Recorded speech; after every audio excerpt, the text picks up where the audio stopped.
We'd like to acknowledge that we are producing this podcast on Treaty 8 territory, the ancestral and traditional territory of the Cree, Dene, as well as the Métis. We honor and acknowledge all of the First Nations, Métis, and Inuit peoples who have lived, traveled, and gathered on these lands for thousands of years.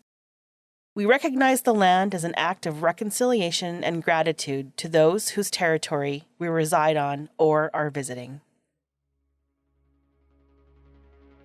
The following is based on a true story that happened in Grande Prairie, Alberta, Canada, in 1918. The story is based on historical primary sources, including surviving case files, criminal reports, and other contemporary documents and accounts. The first-person accounts spoken throughout this narrative are taken word for word from the surviving transcripts. We have engaged voice actors to read portions of these transcripts, and while these quotes have been at times abridged or slightly rearranged for clarity, every word is based on the historical record. Some of the scenes described include details of violent acts. Listener and parental discretion is advised.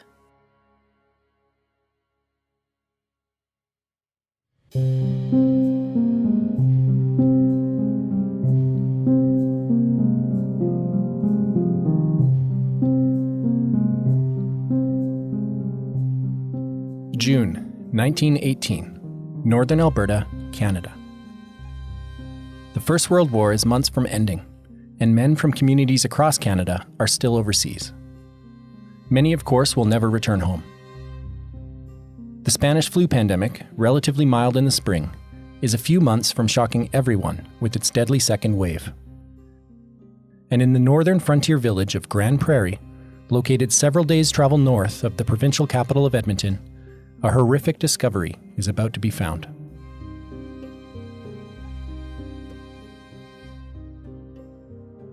The first two bodies were found in a sod-roofed log farmhouse 3 miles northwest of town.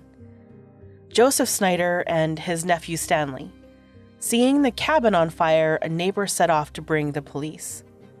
They were too late. The authorities suspected a murder-suicide until more bodies were found a few days later at a second farm.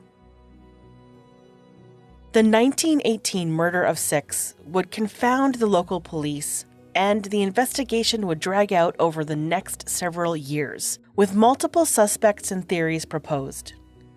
Although 2 suspects would eventually be tried, neither of the trials ended in a conviction. In Season 1 of Blood on the Prairie, we'll be exploring this century-old cold case. We'll meet the victims, follow the evidence, and evaluate the key suspects. But we'll also be using the case as a lens to better understand life on one of the last frontiers of North American colonization. We've built our story on the surviving archival history of the case, but we'll also be hearing from historians and archival experts, locals, and surviving family descendants of the people involved. Locally, among a certain set of families, this story has been told and retold, fact, rumor, and myth, all mixed up in a game of telephone lasting 100 years. Yet most people in the now thriving city of Grande Prairie have no idea that Alberta's largest unsolved mass murder happened here only a few generations ago. Although there is tantalizing evidence that suggests several plausible theories, the 1918 murder of 6 has never been solved. I'm Chris Sapola. I'm Chris Beauchamp. This is Blood on the Prairie.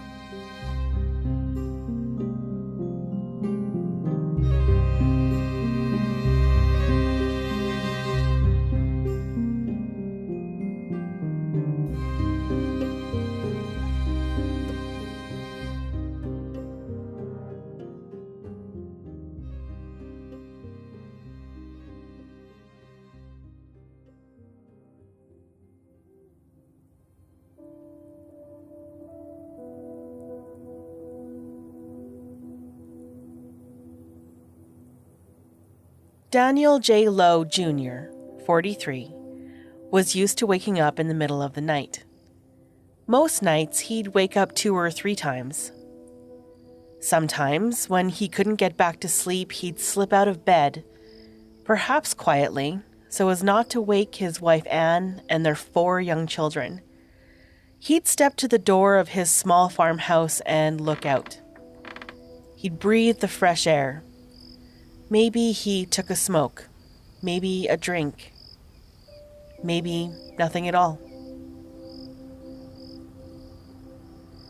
Daniel's farm was on the crest of a long sloping plain, and from his doorway, he could see out across a sea of farmland to the south.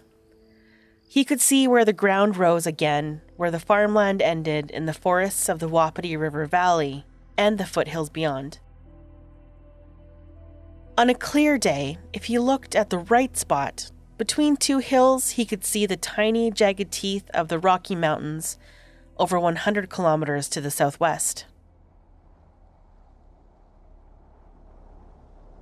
On this night, June 19th, 1918, Daniel woke up around 2:30 a.m., although he acknowledged later at the inquest that he didn't look at his watch.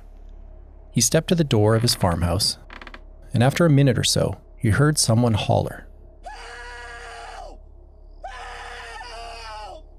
It was coming from the Snyder property, across the road to the south.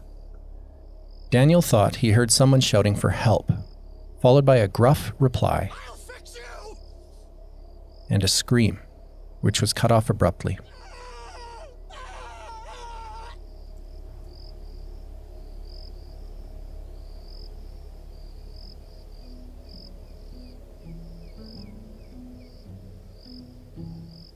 The east-west road allowance between their 2 places was little more than a trail in 1918, dead-ending in a slough to the west, a short distance from their gates. If there was trouble down at the Snyder place, Daniel was going to find out. I told the missus I heard someone holler for help and put clothes on and ran down. On June 19th, the summer solstice is a mere 3 days away, and the sun doesn't actually set in the northern Grande Prairie area until 10:38 p.m. With the long summer days and short nights, the sky can hold a bit of dusky light through much of the night, and by 2:30 a.m., the pre-dawn light is already starting to light up the sky.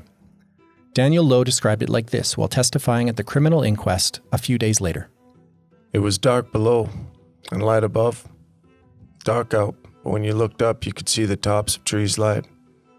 That is, you could see against the skyline, but not below it. Yes.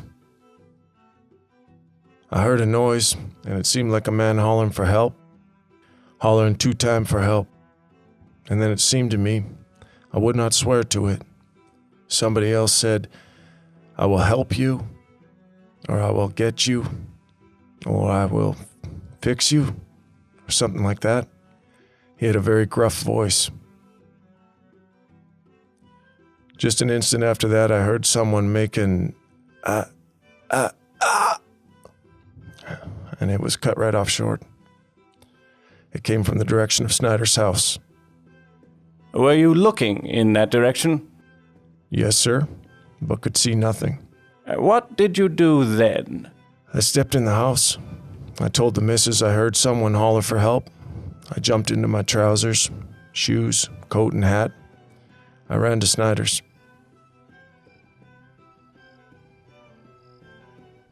Daniel made his way down to the Snyder's place the same way he always did. He crossed the road allowance that separated their properties and, ignoring the main gate, stepped over the single-strand barbed wire fence that marked out the Snyder property. From there, he ran between the Snyder's garden fence and an old wagon to approach the backside of the house.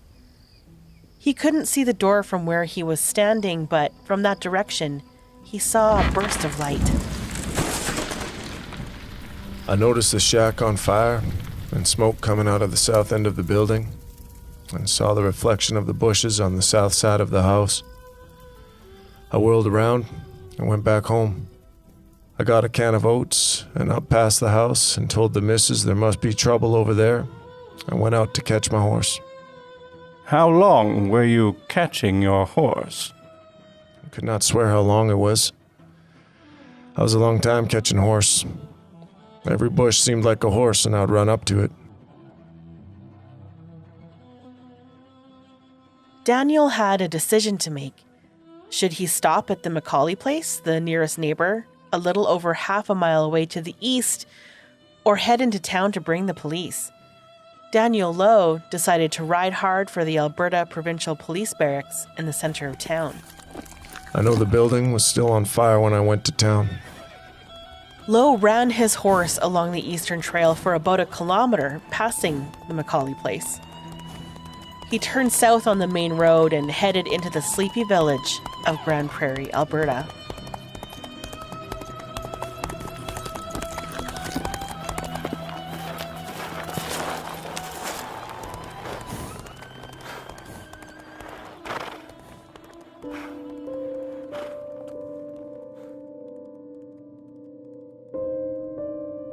From the Snyder farm, along the road allowances, the ride to town is approximately 3 miles, or 5 kilometers.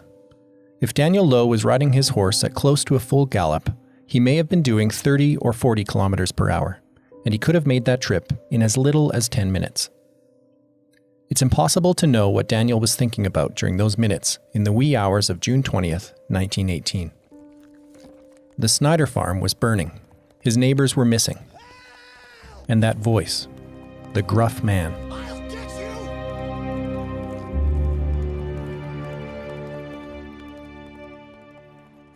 Maybe Daniel was thinking about how he'd just been at the Snyder place the evening before, helping Joseph and his nephew Stanley tend to a horse. Daniel had met Joseph Snyder and his nephew Stanley shortly after Daniel bought the old Zimner place and moved in across the road about a month earlier. As their nearest neighbor, he'd been down there a number of times already in the past month. The uncle, Joseph Snyder, was 58 years old in 1918. Acquaintances described him as a quiet man who kept to his own business. He'd settled in the area about 8 years earlier. His nephew Stanley, 27 years old, had moved in with his uncle the previous October, after spending 5 years working on the railroad. Stanley seemed to get along well enough with his uncle Joseph. Friends described him as a calm young man who never had any trouble with anyone. The Snyders were fine enough people. Quiet. Neighborly. Perhaps Daniel Lowe was thinking about the Snyders during his ride to town. Or maybe Daniel was thinking of more personal concerns as he galloped his horse. Maybe he was thinking that the man behind that gruff voice was still back there somewhere. And he'd left Anne and his 4 young children alone back at the farm. Perhaps Daniel Lowe was scared for his family. Perhaps he was scared for himself.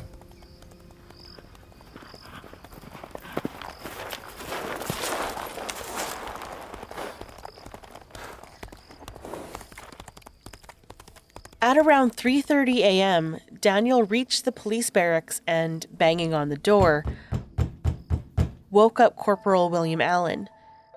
Allen sent Lowe over to a local garage to wake up the proprietor to secure a car for the return trip to the Snyder place. Later, the driver, A.V. Thompson, recalled events from that night. Just before 4 o'clock, I was woke by Mr. Lowe, and he said that Corporal Allen wanted me to take him up to Mr. Snyder's. He was riding horseback. He seemed to be excited, told me to hurry. He said that some person was getting murdered.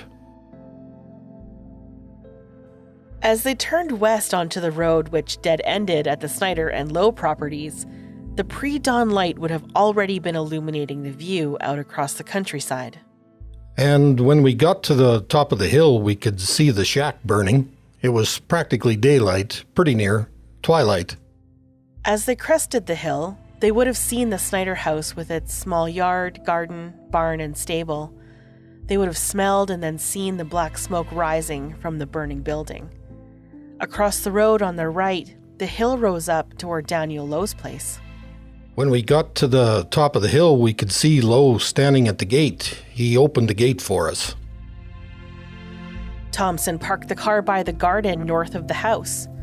Corporal Allen, A.B. Thompson, and Daniel Lowe began to investigate the scene. We went over to the building that was burning. It was all ablaze. You couldn't see anything. We came around the other side of the shack to the west, and we saw blood marks there. There's a road that goes right along the north side of this shack. or a trail probably. There's a trail goes past the house to the barn. We came along there to the northwest corner. There was a log, and we seen some blood on the north side of that, and there was a rock with some blood on it. There were 2 marks that went along the west side of the shack to the door, where the door used to be, and there was blood tracks along this trail.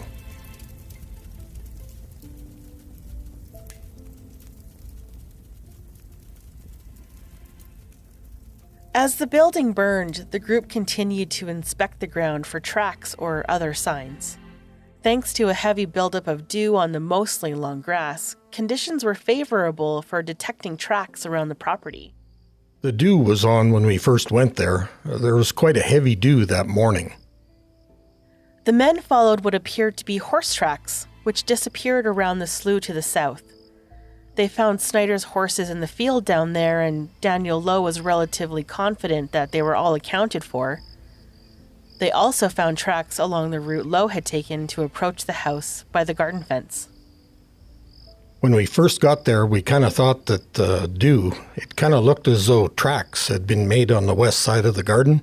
We tried to follow them up, but they seemed to kind of peter out. At that time, the dew was lifting a little, you see. Despite an extensive search, the men found no other clear tracks leading into the property. A.V. Thompson later acknowledged in his testimony that it would have been difficult to see the tracks along the main road and gate into the property, since the grass was much shorter on the trails. Returning to the shack, the men saw that the fire had begun to burn down a bit. It was Daniel Lowe who spotted the first body, face down in the north end of the still burning building. There is one of them now. As A.V. Thompson later recounted. And the wind seemed to drive the blaze down and we could see a body sitting up in there. It was up in the north end of the shack. We searched around to see if we could find any other marks in connection with another body in there, but the fire was too hot. It was burning more on the inside than on the outside, and the roof had fallen inside. At this point, the men spotted what looked like a revolver near the hand of the burned body. Corporal Allen fished it out of the smoldering ashes with a stick. It was still hot to the touch, and the handle had melted away. As A.V. Thompson described, the gun was allegedly found on top of the sod roof that had collapsed over that section of the shack. The revolver lay on top of the dirt of the roof, right back of this body that we could see there. It was back of the right arm. The right arm was gone, and it was about probably 1.5 feet, probably 2 feet, seemed to be back of his arm. Right on top of the roof, the sod laying there. A .38 caliber revolver on top of the roof? Either these men were mistaken in interpreting the gun's position in the fire, or someone had thrown the weapon onto the roof before the shack burned. Later, when the gun was inspected by police, they discovered that the fine internal springs had survived the fire intact, supporting the idea that the weapon had been on the roof during the hottest part of the fire. Several witnesses also testified that neither of the Snyders owned a revolver. By about 8 a.m., after 3.5 hours on the scene, Corporal Allen sent Albert Velo Thompson back into town with his car to fetch the coroner. By midday, Coroner Percy H. Belcher had assessed the scene. He found enough evidence to warrant the creation of an official inquest. He summoned 6 good and lawful men to the scene to form the jury, and these men witnessed the collection of evidence at the Snyder farm. He also sent for Dr. Joseph Herbert Conroy, a physician practicing in Grande Prairie, to act as the official medical examiner. When Dr. Conroy arrived in the late morning, the fire was still burning. I went over to the building and saw the building was still burning, and I saw the dead body. I found the body lying stomach down, head facing south, about the center of the shack. The first body would turn out to be that of Joseph Snyder. According to Dr. Conroy, Joseph's body had been burned beyond recognition. The head was raised and was sort of leaning on his hands. The skull was all mutilated and charred from the appearance. There was very little flesh above, about 1/2 the way down the back. During the post-mortem autopsy, Dr. Conroy, working with a colleague, would find a bullet in Joseph Snyder's brain. Bullet channel entered in the right eye and went up into the substance of the brain.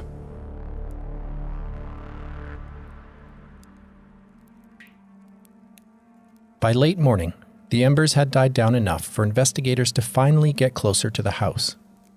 And it wasn't long before they saw the second body, lying close to the door of the cabin in the south end of the shack. The corpse was found partially buried under earth and ash. It too was badly burned. There was some indication that wood or posts had been piled on or near the body before it was burned, perhaps as a means to start the fire. After some little time, another dead body was dug up.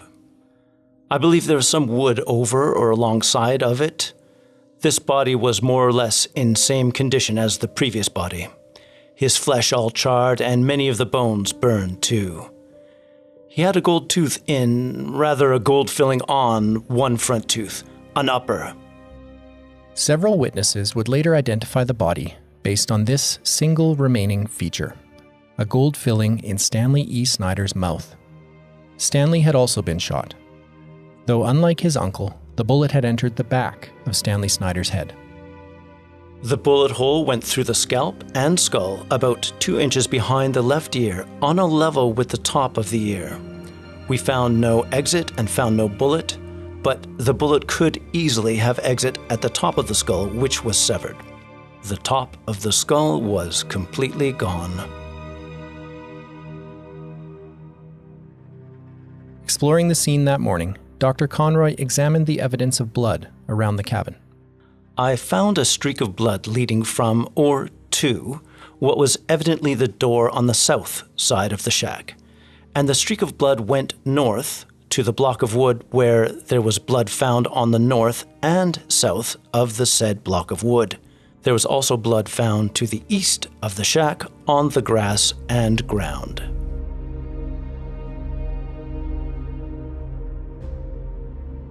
Due to the charred remains, the 6-man jury formally requested that a second doctor be brought in to perform the autopsies alongside Dr. Conroy. Dr. Martin MacDonald of the neighboring community of Lake Saskatoon was summoned on June 21st. Dr. MacDonald testified that the slug removed from Joseph Snyder's brain was consistent with a .38 caliber bullet. In regard to Stanley, MacDonald testified that they found a great deal of blood baked on the skin. The bullet had entered Stanley Snyder's lateral sinus. The lateral sinus is a blood channel running around the base of the skull posterior. A bullet penetrating into the sinus would cause severe hemorrhage. Asked if they could detect other evidence of violence or signs that the fire was started before they died, both doctors agreed that with the state of the bodies, they just couldn't be sure. But that it was reasonable to assume that the gunshots in both men would have been enough to cause instant death. The bodies were in too much of a charred condition. They were literally cooked.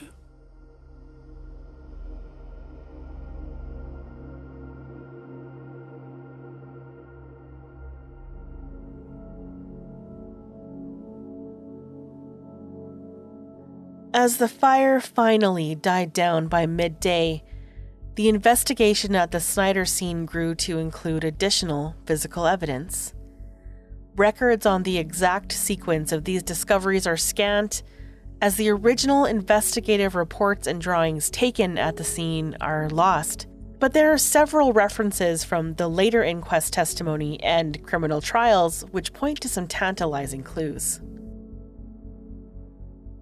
The only money found was a few dollars in a small leather change purse, which apparently belonged to Joseph Snyder. a mysterious ring of keys turned up, which did not match any of the locks at the Snyder place. There was some indication that wood and oil had been piled on Stanley Snyder's body before the fire was lit, although some thought later that this may have just been debris from the roof collapsing. The .38 caliber revolver discovered near Joseph Snyder was later found to contain 5 spent cartridges. 2 watches were found on the scene, presumably belonging to the victims. Both watches had been burned in the fire. One was damaged beyond telling, but the other still had its watch face intact. The hands permanently stopped at 2:41 a.m. The case was already complicated, and it was about to get a lot more so.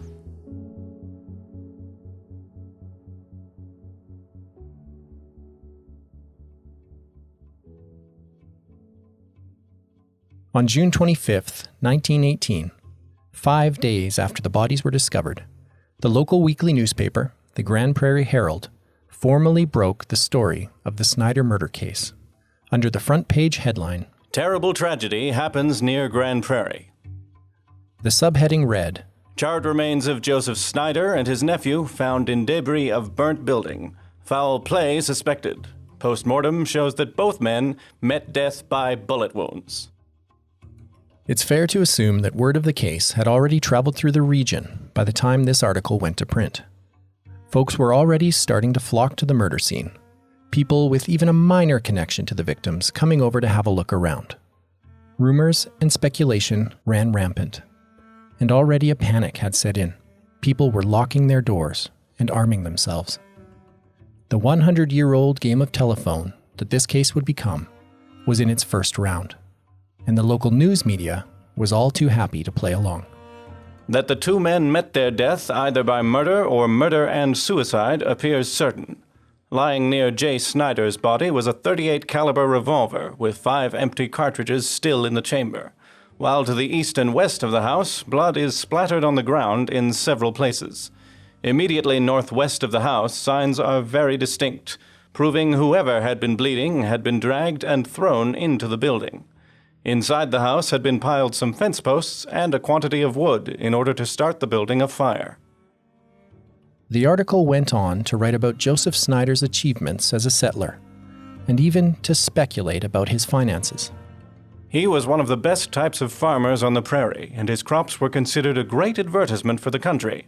It has always been considered that Mr. Snyder carried considerable money, either on his person or in his house, and whether robbing was the motive is still a mystery. There was some evidence found later that Joseph Snyder may have indeed had considerable money, including possibly $5,000 recently wired to him from his brother out east. More on that later, but if Joseph Snyder kept money on his person or in his home, it was never found. The final sentence in the story noted that following their autopsies, both men were interred in the local cemetery. Though their bodies were later exhumed and moved to a new location, they still rest in the Grande Prairie Cemetery, their graves marked by a single headstone. As this edition of the Herald went to print on June 25, 1918, the paper was forced to add an addendum to their front page story. Just as we go to press, word has been brought to town that in addition to the above tragedy, 4 other men have been found dead, presumably murdered, in a shack not more than 2 miles from the Snyder murder.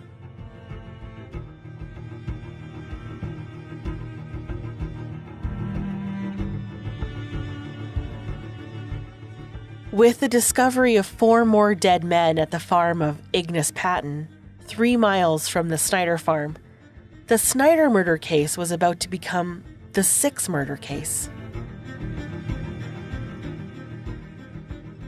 In the second episode of Blood on the Prairie, we'll explore the grisly details of the Patton murder scene and get to know the other 4 victims. We'll also learn about some surprising evidence linking the 2 crimes.